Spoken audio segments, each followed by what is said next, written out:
Hello student, कैसे हैं आप सब। तो आज हम लोग जो है शुरू करते हैं क्लास 12 का इनऑर्गेनिक केमिस्ट्री का बहुत ही इंटरेस्टिंग सा चैप्टर बोल सकते हैं और एक इम्पॉर्टेंट चैप्टर भी होगा। नीट का एग्ज़ाम हो या IIT JEE मेंस हो या एडवांस हो, इस पर्टिकुलर चैप्टर का अच्छा खासा वेटेज रहता है। ठीक है, तो चलो हम लोग जल्दी से स्टार्ट कर देते हैं। Coordination compound. Coordination compound start करने से पहले फर्स्ट ऑफ ऑल अगर हम बात करते हैं पर्टिकुलरली कि भाई टाइप्स ऑफ कंपाउंड्स में अगर हम बात करें, जस्ट अ सेकेंड, बात करते हैं टाइप्स ऑफ कंपाउंड्स की। ठीक है, तो टाइप्स ऑफ कंपाउंड्स में अगर हम देखें तो इन अ सिंपल वे हम बात कर लेते हैं किसकी, मॉलिकुलर या फिर एडिशन कंपाउंड्स की। विच वन, मॉलिकुलर, और this one is also called as a addition compounds. ठीक है, मॉलिकुलर कंपाउंड्स या आप इसी को क्या बोल सकते हैं, एडिशन कंपाउंड्स। मॉलिकुलर कंपाउंड्स या एडिशन कंपाउंड्स की जब हम बात करें तो आप कैसे कह सकते हो कि सपोज करते हो कि हम लोग जो है दो या दो से ज़्यादा सिंपल सॉल्ट्स लेते हैं। फॉर द एग्जांपल सपोज हम ले रहे हैं KCl। ठीक है, नेक्स्ट ले लिया हमने मैग्नीशियम का क्लोराइड MgCl2। ओके, एंड साथ में हमने यहाँ पर क्या डाला है, H2O ले लिया है। ठीक है, जनरली एक्वस नहीं लिख सकते हैं क्योंकि एक्वस का मतलब क्या हो जाता है, आप लोग पढ़ करके आते हैं थर्मोकेमिस्ट्री में। एक्वस का मीन्स होता है कि excess amount of a water. तो हम लोग क्या लेंगे, limited amount of a water लेंगे और ये आपका क्या फाइनली फॉर्म करके देगा, KCl MgCl2.6H2O। तो कहने का मतलब क्या हुआ है यहाँ पर, KCl की अगर हम बात करते हैं तो KCl is a simple salt. ठीक है, ऐसे ही नेक्स्ट बात करते हैं MgCl2 की, तो MgCl2 this one is also what, simple salt. तो ये दोनों हमारे क्या हो चुके हैं, सिंपल सॉल्ट। इसके अलावा इन दोनों के कॉम्बिनेशन से जो हमारे पास बना है इस पर्टिकुलर कंपाउंड को हम लोग क्या नाम दे सकते हैं, मॉलिकुलर बोल दो या एडिशन बोल दो। मॉलिकुलर कंपाउंड्स और क्या कह सकते हैं, एडिशन कंपाउंड्स। ओके, तो ओवरऑल आप जो है अगर इसको डिफाइन करें तो क्या कह सकते हैं, हम कह सकते हैं कि व्हेन टू और मोर सिंपल सॉल्ट्स बोल दो या कंपाउंड कह दें, व्हेन टू और more simple compounds are chemically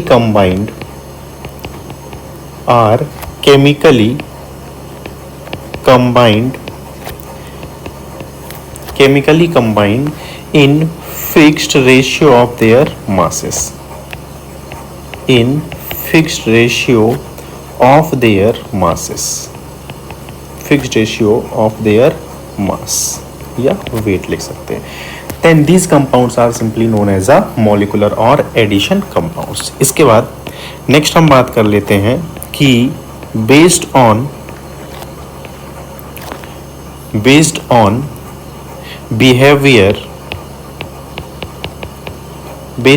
behavior in aqueous solution, these compounds, which one, molecular compounds, these compounds are categorized in two parts. इनको फर्दर आप जो है दो पार्ट्स में क्लासीफाई कर सकते हो। तो पहला जो है हम लोग अगर लिखते हैं तो पहला क्या लिख देंगे, double salt. First one is a double salt कह सकते हैं, या आप इसको और क्या नाम दे सकते हैं, इसको हम लोग और बोल सकते हैं कि लैटिस कंपाउंड। डबल सॉल्ट और लैटिस कंपाउंड। ठीक है, डबल सॉल्ट और लैटिस कंपाउंड में यहाँ अगर हम देखते हैं तो ऐसे पर्टिकुलर एडिशन कंपाउंड्स जो कि वाटर में अपनी आइडेंटिटी क्या कर दें, लूज़ कर दें, तो हम लोग सिंपल सा शॉर्ट में लिखते हैं lose their identity, compounds which loses their identity in aqueous solution. ऐसे पर्टिकुलर कंपाउंड्स जो अपनी आइडेंटिटी क्या कर दें, लूज कर दें इन एक्वस सॉल्यूशन। इसका मतलब आप क्या कह सकते हैं, that means 100% ionisation takes place. That means 100% ionisation क्या हो जाए, 100% आयनाइजेशन हो जाए। ठीक है, तो ऐसे कंपाउंड्स क्या हो जाते हैं, double salts. For the example अगर हम लेते हैं तो एग्जांपल में वही लिख दें, KCl है, देन फर्दर क्या है, MgCl2 है, नेक्स्ट क्या लिख लें, H2O। अब इसको जब आप वाटर में डालेंगे तो हमको क्या मिलता है, K+ का आयन मिल जाएगा, सिमिलरली Mg+2 का आयन मिल जाएगा, similarly Cl- as a ion मिल जाएगा। तो आप देख रहे हैं कि यहाँ पर कंप्लीटली आयन्स में ब्रेक हो चुका है कंपाउंड। इस कंपाउंड की अगर बात करते हैं तो हम लोग क्या बोलते हैं, कार्नेलाइट बोलेंगे इसको। This one is compound is named as a carnallite कह देंगे। एक और एग्जांपल आप जानते हैं, K2SO4, ठीक है, डॉट Al2SO4 का whole thrice dot 24H2O। This one is called as a potash alum. Potash alum, इस पोटेस एलम को भी जब हम वाटर में डालेंगे तो ये भी आयनाइज होगा, क्या मिलेगा, potassium ion as aqueous, similarly aluminium ion in aqueous form, similarly sulphate ion in aqueous form. Okay, तो ये फर्दर आपके पर्टिकुलर एग्जांपल्स हो जाते हैं। इसके बाद हम सेकंड बात कर लेते हैं कॉम्प्लेक्स कंपाउंड की। Second one is the complex compound. Complex compound या इसी को आप क्या बोलते हैं, कोऑर्डिनेट कंपाउंड। कॉम्प्लेक्स कंपाउंड या फिर कोऑर्डिनेशन कंपाउंड्स। चलिए, अब जैसे कि वहाँ पे हमने बात की थी कि दे लूजेस देयर आइडेंटिटी, यहाँ पर आप क्या लिखेंगे कि दे आर नॉट 100% आयोनाइज्ड, क्या लिखेंगे, दे आर पार्शियली आयोनाइज्ड। ये आपके क्या होते हैं, पार्शियली आयोनाइज होंगे, मतलब कि कंप्लीटली आयंस में ब्रेक नहीं होगा। If they are partially ionised, that means आप कह सकते हो नॉट लूज या never loses their identity, never lose their identity in aqueous form। ठीक है, इसका एग्जांपल देते हैं। जैसे कि लिया है हमने K4FeCN होल 6। K4FeCN होल 6, इसको जब आप सॉल्वेंट में डालेंगे तो ये आपको केवल क्या देगा, 4K+ का एक एक्वस फॉर्म दे देगा, और साथ में FeCN6 4 नेगेटिव एक्वस ये मिल जाएगा। तो ये तो हो चुका है आपका क्या, सिंपल आयन। लेकिन यहाँ पे देखें अगर, तो यहाँ पे आयरन भी है, साथ में साइनाइड आयन भी है, तो कॉम्बिनेशन में प्रेजेंट है जो कि फर्दर आयनाइज नहीं हो रहा है, तो इसको आप क्या बोलेंगे, कॉम्प्लेक्स आयन। और हमको इस चैप्टर में इसी आयन के बारे में ही क्या करनी है, स्टडी करनी है। ओके, अब कॉम्प्लेक्स आयन के बाद नेक्स्ट अगर हम देखते हैं कि भाई कॉम्प्लेक्स कंपाउंड की अगर बात करें तो कॉम्प्लेक्स कंपाउंड के हमारे पास कई सारे टाइप्स हो जाते हैं। तो अगर हम टाइप्स की बात कर लें यहाँ पे, तो टाइप्स में हमारे पास क्या हो जाएगा, फर्स्ट बोल सकते हैं तो बोल देंगे कि simple cation and complex anion. ऐसा सॉल्ट है हमारे पास जिसमें कि कैटायन आपका जो है वो क्या है, सिंपल है, और जो एनायन है वो कैसा है, कॉम्प्लेक्स है। ये हो जाएगा एग्जाम्पल के लिए, जैसे कि हमने यही एग्जाम्पल लिया था K4FeCN6 का, K4FeCN6। तो ये है सिंपल कैटायन और ये आपका क्या हो जाता है, सिंपल एनायन। सिमिलरली नेक्स्ट ले लेते हैं जिसमें कि हम इसका रिवर्स बोलते हैं, क्या कह सकते हैं, कॉम्प्लेक्स कैटायन, बट क्या हो जाए आपका, एनायन कैसा हो जाए, सिंपल हो जाए, simple anion. Complex cation and simple anion. ऐसा एग्जांपल आप अगर देखें तो कॉम्प्लेक्स कैटायन हो और सिंपल एनायन हो, याद करें आप, FeH2O का होल 5, देन क्या होगा, NO और SO4। इसी को आप क्या बोलते हैं, ब्राउन रिंग बोलते हैं। ब्राउन रिंग का कॉम्प्लेक्स है ये, ठीक है। तो पहले जो लिखा होता है वो आपका कैटायन होता है। सॉल्ट में हमेशा आप ऐसे ही लिखते हैं, यही ट्रेंड फॉलो करते हैं। तो पहले जो लिखा होता है वो कैटायन होता है और जो बाद में लिखा होता है वो पार्ट क्या होता है, एनायन होता है। सिमिलरली नेक्स्ट आप बोल दें कि अगर दोनों ही कॉम्प्लेक्स हो, मीन्स कॉम्प्लेक्स कैटायन और साथ में क्या हो जाए, कॉम्प्लेक्स एनायन भी हो जाए, दोनों के दोनों कॉम्प्लेक्स हो जाए। एग्जाम्पल ले लेते हो, सपोज कि हमने लिया है यहाँ पे FeNH3 होल 6 नेक्स्ट ले रहे हैं suppose COCN whole 6 as like this one, तो दोनों ही आपके क्या लिखे हुए हैं, कैटायन। और एक लास्ट और ले लेते हैं जो कि आपका क्या है, न्यूट्रल कंपाउंड है, न्यूट्रल कॉम्प्लेक्स कंपाउंड है। बेसिक सा एग्जांपल होता है इसका कि NiCO4 है, ठीक है। ऐसी और ले सकते हो, FeCO5 ले सकते हैं। ऐसे ही आप ले सकते हैं क्या, CrCO6 ले सकते हो। तो ये आपके पर्टिकुलर क्या है, न्यूट्रल कंपाउंड के एग्जाम्पल हो जाते हैं। तो ओवरऑल अगर आप कॉम्प्लेक्स कंपाउंड की बात करें, ठीक है, इन अ सिंपल वे आप अगर देखते हैं तो कॉम्प्लेक्स कंपाउंड में इस पर्टिकुलर स्क्वायर ब्रैकेट का जो है मतलब है, स्क्वायर ब्रैकेट में अगर कुछ लिखा है इसका मतलब आप बोल सकते हैं कि वो कंपाउंड कैसा है, कॉम्प्लेक्स कंपाउंड है।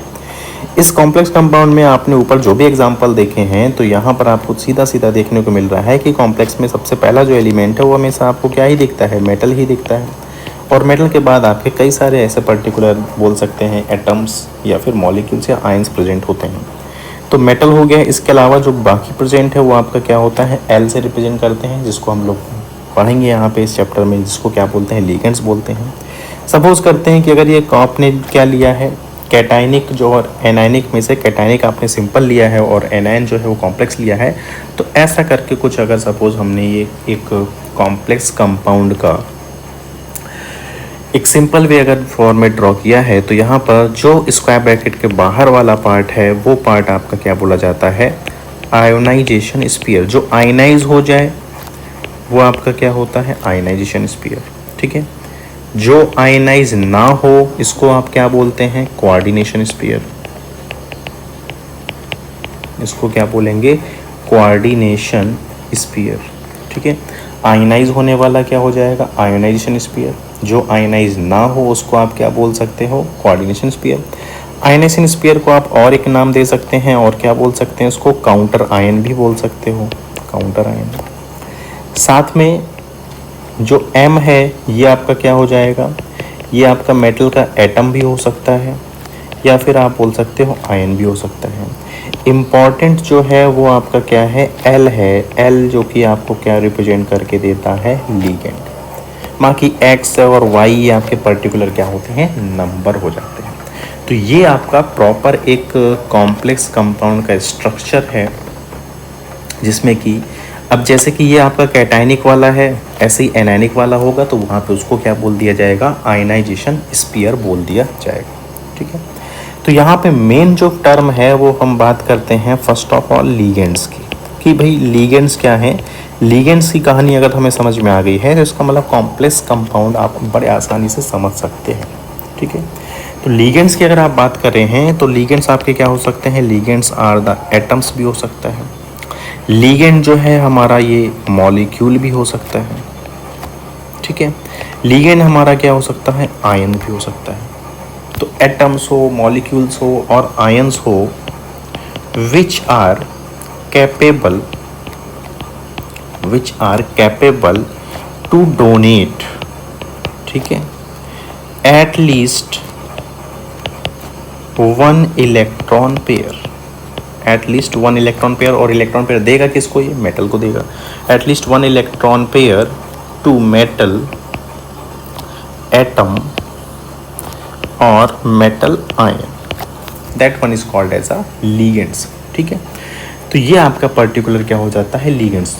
और लिगेंड्स जो है इलेक्ट्रॉन पेयर जो भी डोनेट करता है वो आपका इलेक्ट्रॉन पेयर कैसे डोनेट करता है, बोल सकते हैं with the help of coordinate bond.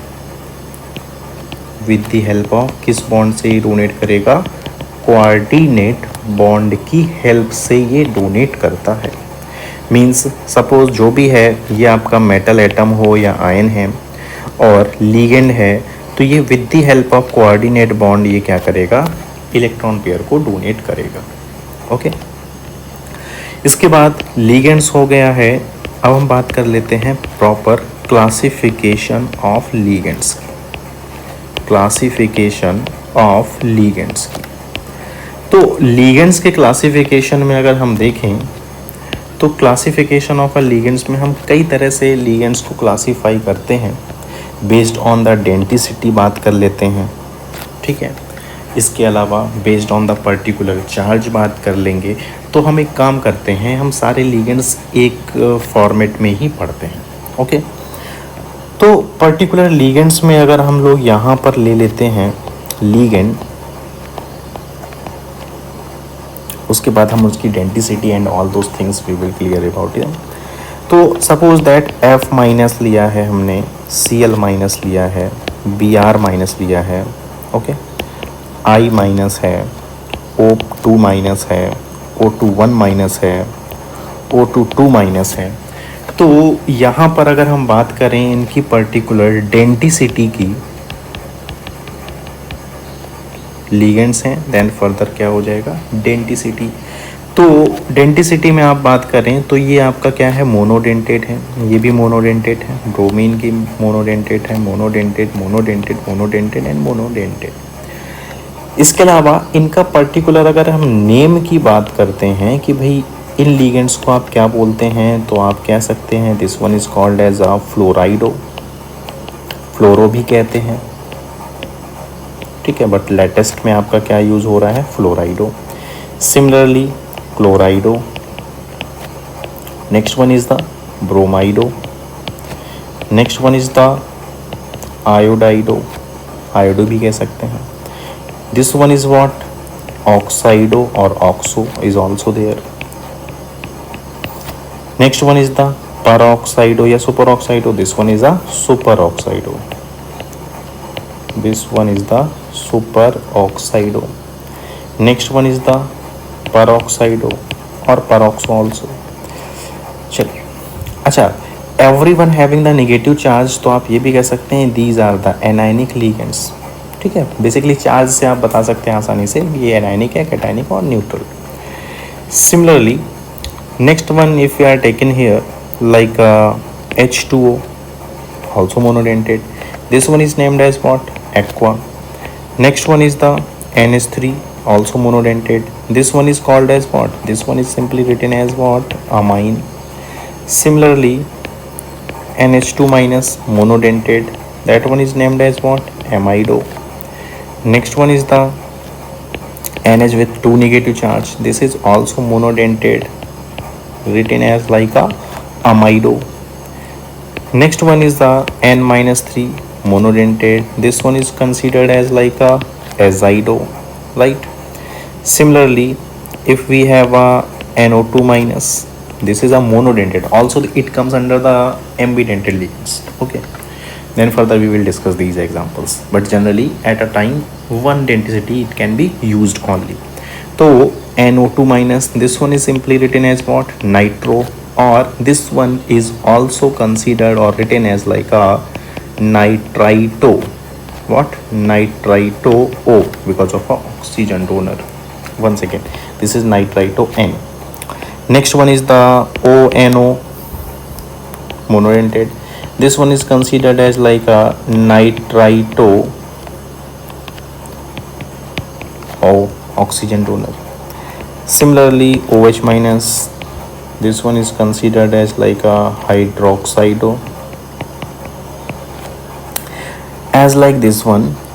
now if we are taking here the some different polydentate like ligands, like we have a CH2, NH2, CH2, NH2, so this one is the bidentate, this one is the bidentate ligand, and simply in a particular complex it is represented as like a En, and its full name is what, ethylene diamine, this one is simply considered as a ethylene diamine, okay। this is bidentate ligands, and denticity are basically what, here nitrogen is the donor atom, and this is a neutral one।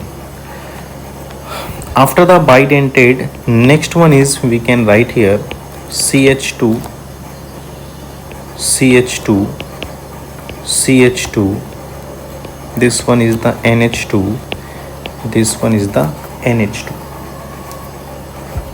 all right।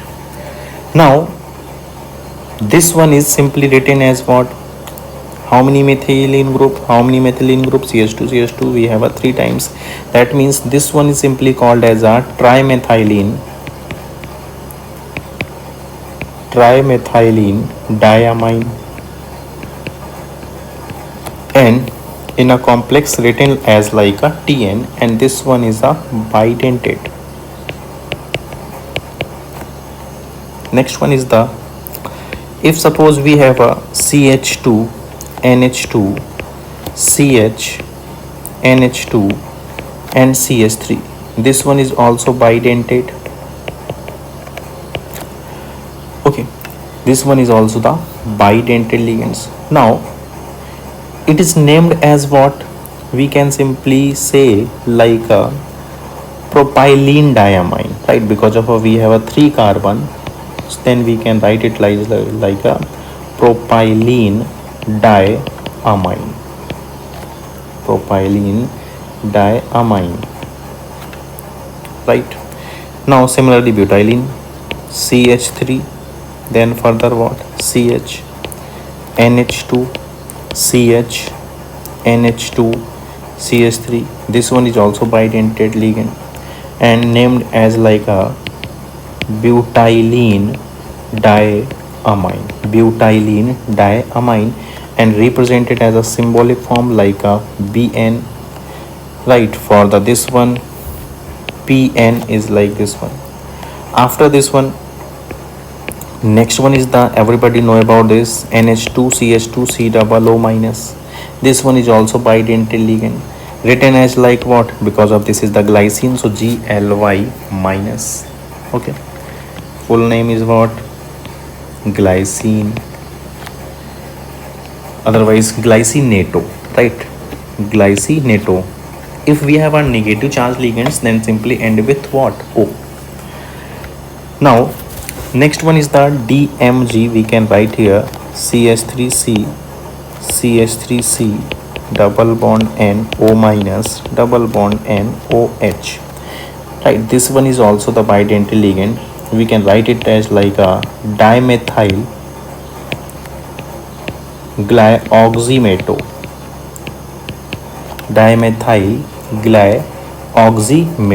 simply written as like a DMG with one negative charge is here, right? This one is also what?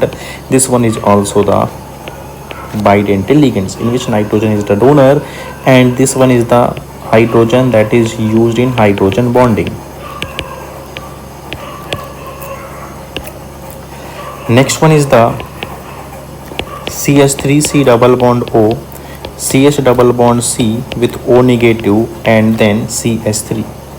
This one is also bidentate ligand, simply written as like a AC with negative charge, and we can write it as like a acetyl acetonato. Similarly, the next one is the, we have a pyridine, another pyridine connected with this one. So this is simply represented as like a dipi, or we can also write like a bipi, right? And we can simply write like a dipyridyl or bipyridyl.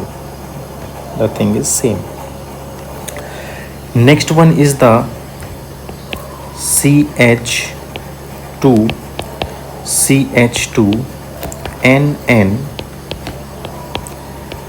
CH2C double O minus, CH2C double O minus, CH2C double O minus, and CH2C double O minus. Now we are talking about the denticity. So this one is not penta, this one is the hexadentate ligand. Donor sites are 2 nitrogen and 4 oxygen, right? We can write it as like a EDTA. How many negative charge? 4 negative charge. And the name of this one is what? Ethylene diamine. Name of this is what? Ethylene diamine tetraacetato.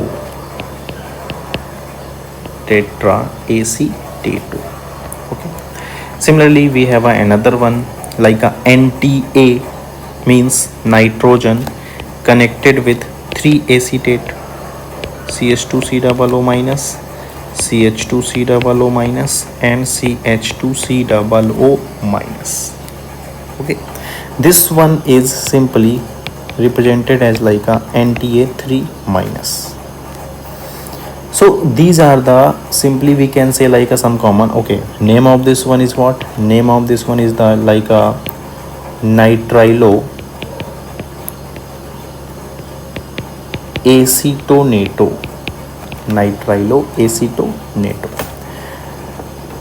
Okay, so these are the some common particular ligands based on their denticity. Now the another one part we are discussing here, ambidentate. Ambidentate ligands. Ambidentate ligands are which one? Ligands क्या होते हैं? Ligands which have simply tendency to donate a pair of electron. तो ligands have two donor sites but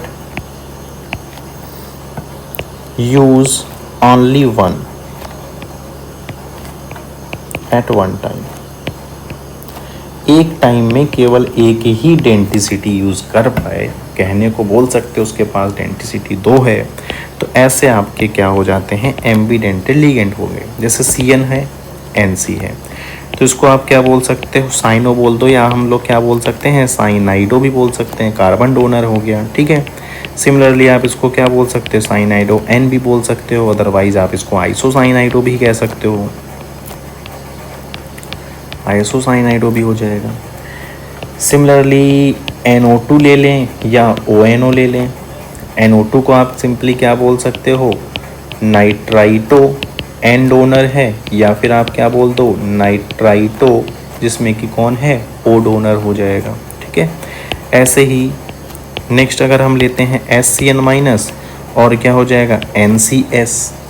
अब इन दोनों में आप देखो कि भाई सल्फर डोनर है, तो आप क्या बोल सकते हो? थायोसाइनाइटो.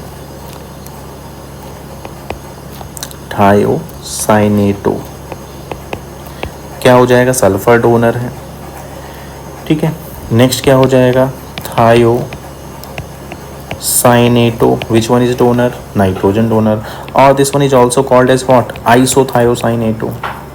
आइसोथायोसाइनेटो एक ही नाम है, आइसोथायोसाइनेटो. तो ये पर्टिकुलर लिगेंड्स हैं. मींस नाइट्रोजन भी दिख रहा है आपको साइनेटो में, है ना, थायोसाइनेटो में. सल्फर भी दिख रहा है, बट एक टाइम पे केवल एक ही एटम जो है डोनेट कर पाएगा इलेक्ट्रॉन्स को, मेटल एटम या फिर मेटल आयन को. तो ऐसे लिगेंड्स क्या हो जाते हैं? Ambidentate ligands.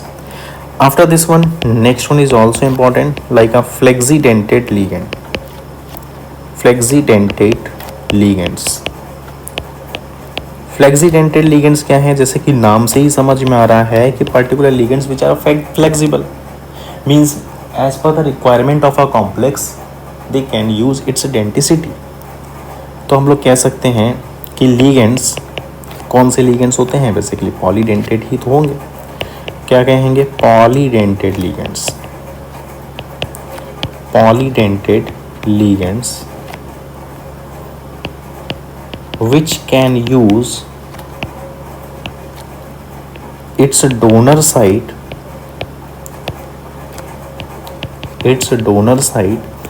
as per the requirement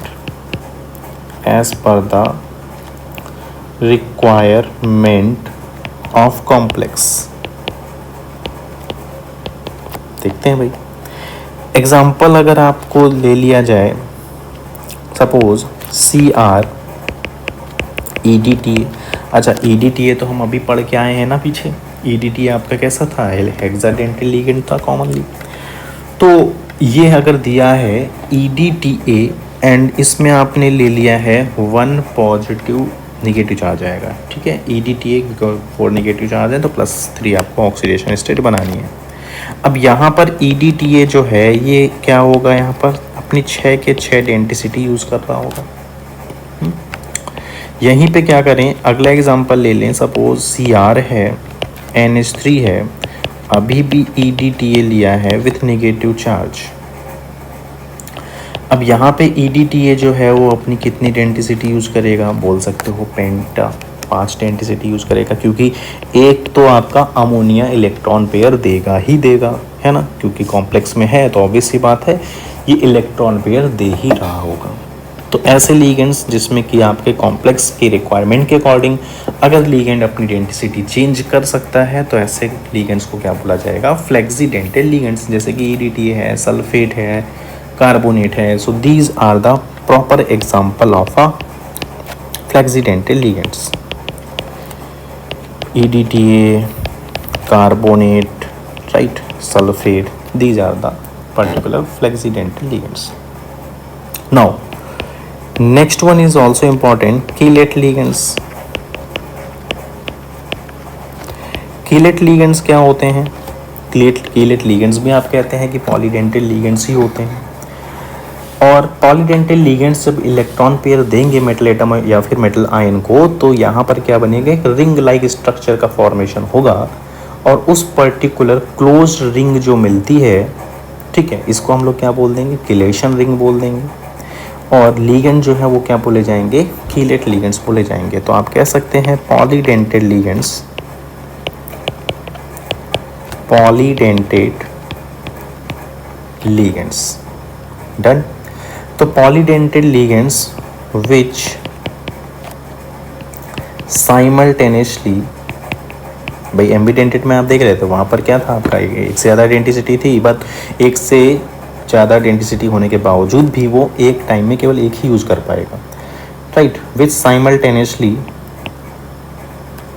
polydentate ligands which simultaneously coordinate या फिर donate, coordinate electron pair to metal atom या फिर ion and form cyclic ring. तो ऐसे लिगेंड्स क्या बोले जाएंगे, कीलेट लिगेंड्स बोले जाएंगे। इंपॉर्टेंट बात क्या है कि कीलेट लिगेंड जो होते हैं वो क्या करते हैं, increase the stability of complex, increase the stability of complex. और कॉम्प्लेक्स की स्टेबिलिटी इंक्रीज करने के लिए जो मेन रोल है वो रोल कौन सा होता है, क्यों बोल सकते हैं, बिकॉज ऑफ बोल सकते हैं ड्यू टू द एंट्रोपी या randomness increases, due to the increase in entropy लिख लेते हैं, है ना, due to increase in entropy. तो ये एक मेन रीज़न होता है। और क्या कह सकते हैं कि भाई अगर ये पर्टिकुलर आपका कॉम्प्लेक्स की वजह से एंट्रोपी बढ़ रही है, ठीक है, इसका मतलब आपका सिस्टम जो है, जो कॉम्प्लेक्स है वो फिजिबल है, मीन्स आप कह सकते हैं कि chelate ligands increases the stability of a complex, chelate ligands increases the stability of complex, cyclic ring का फॉर्मेशन, इसका मतलब कॉम्प्लेक्स की स्टेबिलिटी का ज़्यादा होना। सपोज करते हो कि अपने पास दे रखा है MEen whole thrice, done, with 3 positive ले लिया हमने, and the second one is given like a MEDTA, right, as like this one, and 1 positive charge ले लिया है। अब यहाँ पर आप देखोगे तो ये बनाएगा आपका लगभग 3 रिंग, ठीक है, और यहाँ पर अगर आप देखेंगे तो 5 रिंग लगभग जो है आपकी बनती हुई दिखेंगी। तो रिंग ज़्यादा हैं, इसका मतलब आपकी stability of this complex is more. Basic सा फंडा है, जितनी ज़्यादा रिंग होगी उतना ज़्यादा कॉम्प्लेक्स की क्या होगी, स्टेबिलिटी बढ़ेगी, ठीक है।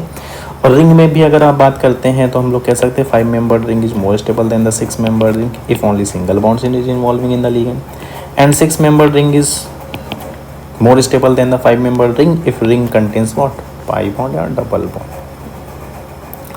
So this one is the basic classification of our ligands. इसके बाद एक बात और बात कर लेते हैं, क्या है वो, bridge ligands. Next one is what, bridge ligands.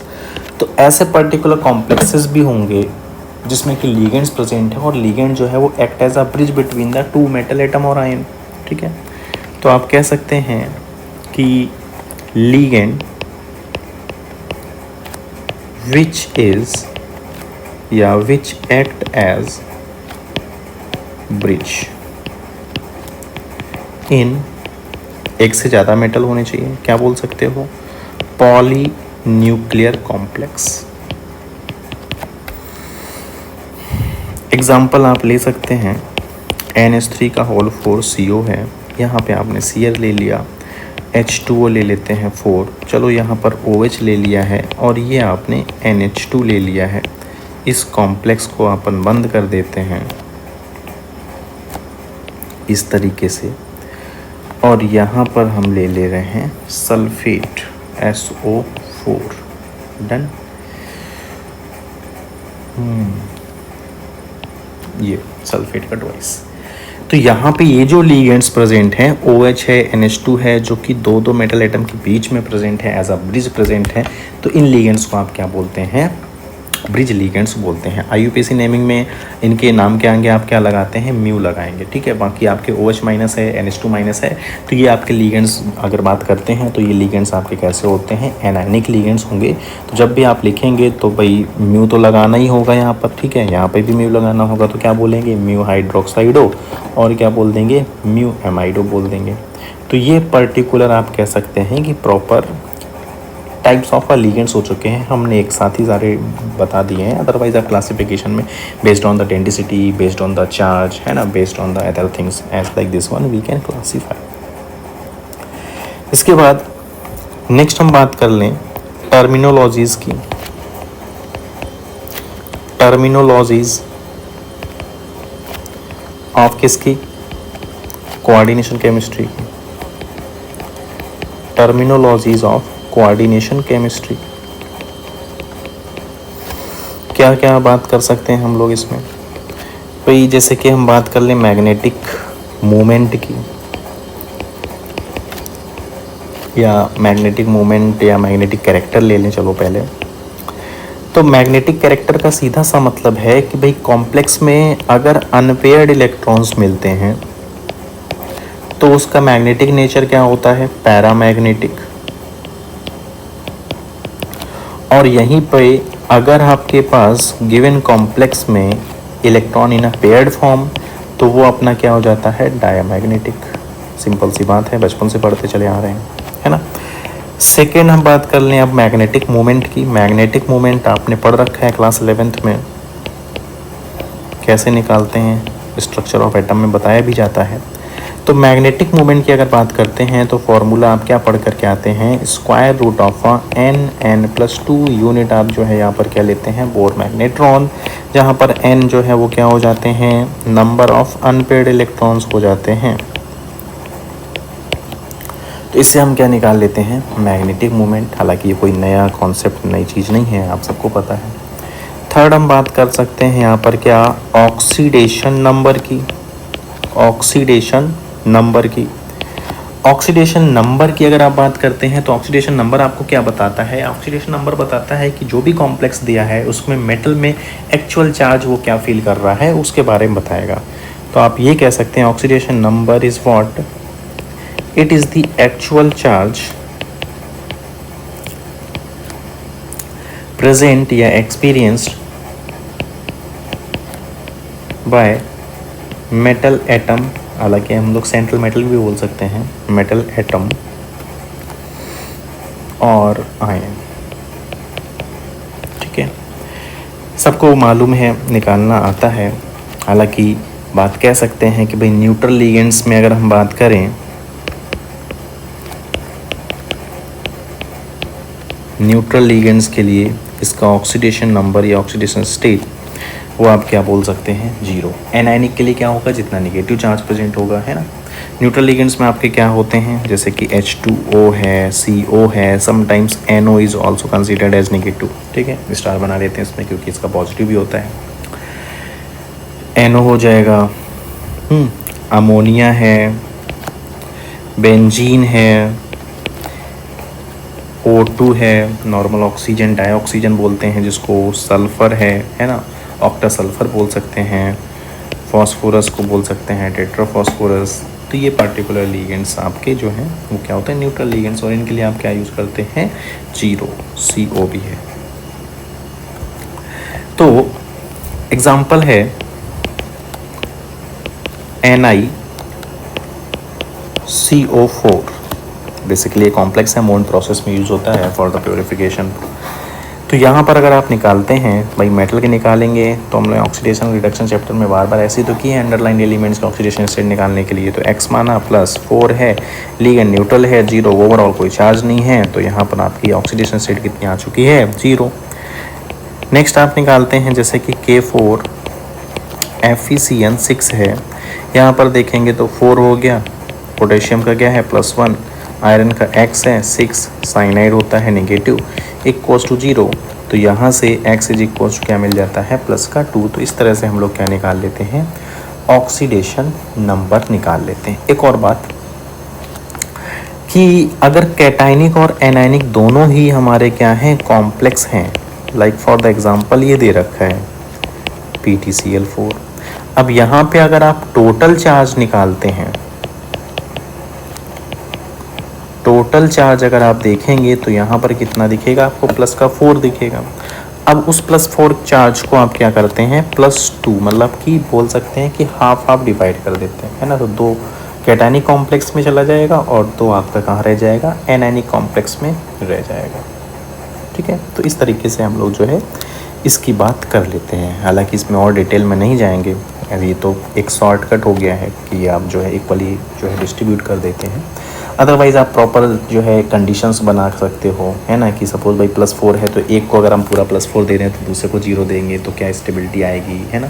ऐसे ही अगर दूसरे वाले को +4 पूरा दे दें तो क्या स्टेबिलिटी आएगी, वो चीज़ें अलग हैं। तो उससे अच्छा है कि आप सीधा सीधा क्या बोलो कि most of the cases 99% cases में आपका क्या होता है, इक्वली डिस्ट्रीब्यूशन हो जाता है। इसके बाद नेक्स्ट हम बात कर लेते हैं कोऑर्डिनेशन नंबर की। मोस्ट इम्पॉर्टेंट बात है ये, कोऑर्डिनेशन नंबर रिप्रेजेंट हम लोग इसको हमेशा शॉर्टकट में ही करेंगे। क्या लिखेंगे, CN बोलेंगे, ठीक है। तो कोऑर्डिनेशन नंबर जो है वो क्या बताता है, कोऑर्डिनेशन नंबर सिंपल से ये बताता है कि भाई कितने कोऑर्डिनेट बॉन्ड जो हैं मेटल एटम या आयन को मिल रहे हैं, ठीक है। It simply tell about the total number of coordinate bonds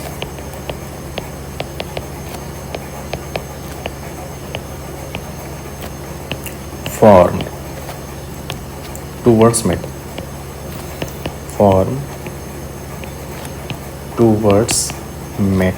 metal आपका एटम या मेटल आपका आयन, ठीक। अब जैसे कि ये दे रखा है, ठीक है। तो यहाँ पर आप क्या बोलेंगे, सीधा सीधा बोलते हैं कोऑर्डिनेशन नंबर कितनी है, 4, ओके। अब बात ये है कि कोऑर्डिनेशन नंबर को अगर आपको दिखाना है तो कोऑर्डिनेशन नंबर को आप ये बोल सकते हैं कि भाई it depends on the number of ligands into their density. तो आप ऐसे बना सकते हैं उसको कि समेशन ऑफ क्या हो जाएगा, density of ligand, density of क्या हो जाएगा, लिगेंड, ठीक है। और इसको ऐसा करते हैं, यहाँ से हटा देते हैं, ऐसे बना लेते हैं, इसको थोड़ा सा बड़ा करते हैं। डेंसिटी ऑफ लिगेंड्स इनटू क्या हो जाएगा, नंबर ऑफ दैट लिगेंड। इस तरह से आप कोऑर्डिनेशन नंबर निकाल लेते हो। For the example, suppose we have a COEN का होल थ्राइस दिया है, ठीक है। कोऑर्डिनेशन नंबर देखना, अच्छा एक ही टाइप का लिगेंड है, कितने इसकी डेंसिटी होती है, 2, कितने दे रखे हैं, 3, तो कोऑर्डिनेशन नंबर इसका कितना हो जाता है, 6, ठीक है। ऐसे ही मान लो दे रखा है OX ट्वाइस है, NH3 है, H2O है। यहाँ पर देखें भी कोऑर्डिनेशन नंबर, OX की डेंसिटी कितनी होती है, बाइडेंटेट है, क्या होगा, 2, अमोनिया एक ही है ना, डेंसिटी भी 1 ही है, H2O 1 डेंसिटी है, 1 ही है। तो टोटल आप देखोगे तो कितना मिल जाएगा, 6 मिल जाएगा। तो इसकी कोऑर्डिनेशन नंबर कितनी आ जाएगी, 6 आ जाएगी। तो बेस्ड ऑन द डेंसिटी हम आसानी से निकाल सकते हैं। इसके बाद नेक्स्ट हम बात कर लेते हैं coordination polyhedron. Coordination polyhedron, coordination polyhedron का मतलब क्या है कि जो भी कोऑर्डिनेशन नंबर आई है उस पर्टिकुलर कोऑर्डिनेशन नंबर के बेसिस पे हम लोग क्या बनाते हैं, एक कंपाउंड की ज्योमेट्री प्रिपेयर करते हैं कि जैसे कि भाई कोऑर्डिनेशन नंबर 2 है तो 2 में तो क्या बनेगा, इसका लीनियर बनाते हो तो इसका आपको कुछ इस तरीके से रिप्रेजेंट करना होगा। कोऑर्डिनेशन नंबर अगर 3 है तो सभी को पता होना चाहिए कि क्या बनता है, ट्राइगोनल प्लेनर। हालांकि ये अपने सिलेबस में नहीं है ट्राइगोनल प्लेनर की बात जो है, ठीक है, बट बना लेते हैं कि एम है, लीगेंड है, लीगेंड है, लीगेंड है, तो इस तरीके से ये बन जाता है ट्राइगोनल प्लेनर। कोऑर्डिनेशन नंबर 4 है, कोऑर्डिनेशन नंबर 4 में हमारे पास दो वैरायटी हैं, एक आता है टेट्राहेड्रल और एक आता है square planar. Tetrahedral, square planar. Tetrahedral तो आप सभी को पता है, इस तरीके से आप बना लेते हैं, है ना। बॉन्ड एंगल तो आपको सबको मालूम है कि 109 डिग्री है और ये सिमेट्रिकल होता है ना, हर एक के बीच का बॉन्ड एंगल फिक्स होता है। स्क्वायर प्लेनर की अगर बात करते हैं तो सेंट्रल में मेटल एटम और सेम प्लेन में ही 4 ligand with the help of coordinate bond electron pair को क्या कर रहे होंगे, डोनेट कर रहे होंगे। नेक्स्ट है कोऑर्डिनेशन नंबर 5 में। कोऑर्डिनेशन नंबर 5 में भी आप देखते हैं तो दो हमें मिलेंगे, एक हो जाएगा ट्राइगोनल बाइपिरामिडल, ट्राइगोनल बाइपिरामिडल, और एक आ जाता है स्क्वायर पिरामिडल।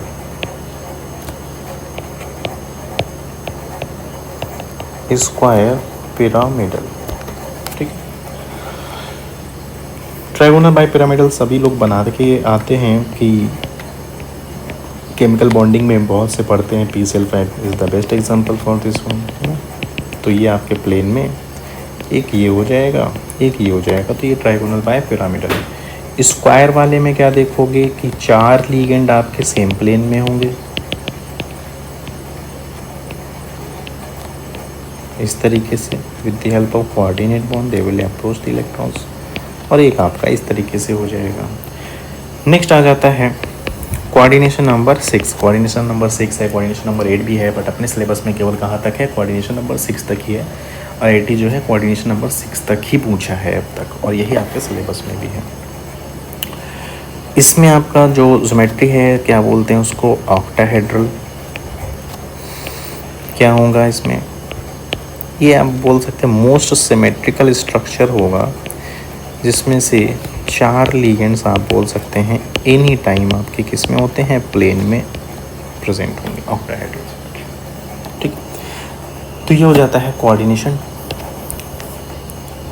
पॉलीहेड्रॉन। इसके बाद नेक्स्ट हम बात कर लेते हैं होमोलेप्टिक एंड हेट्रोलेप्टिक कॉम्प्लेक्स की। होमोलेप्टिक एंड हेट्रोलेप्टिक कॉम्प्लेक्स की बात कर लेते हैं। तो देखो, होमोलेप्टिक कॉम्प्लेक्स हो या हेट्रोलेप्टिक कॉम्प्लेक्स हो, बेसिक सा डिफरेंस क्या है कि ऐसे पर्टिकुलर कॉम्प्लेक्सेस जिसमें कि आपको केवल one type of ligand is present, one type of ligand is present, और इसमें आप क्या बोल देंगे, मोर देन वन टाइप, बात खत्म। More than one type of ligand is present in complex.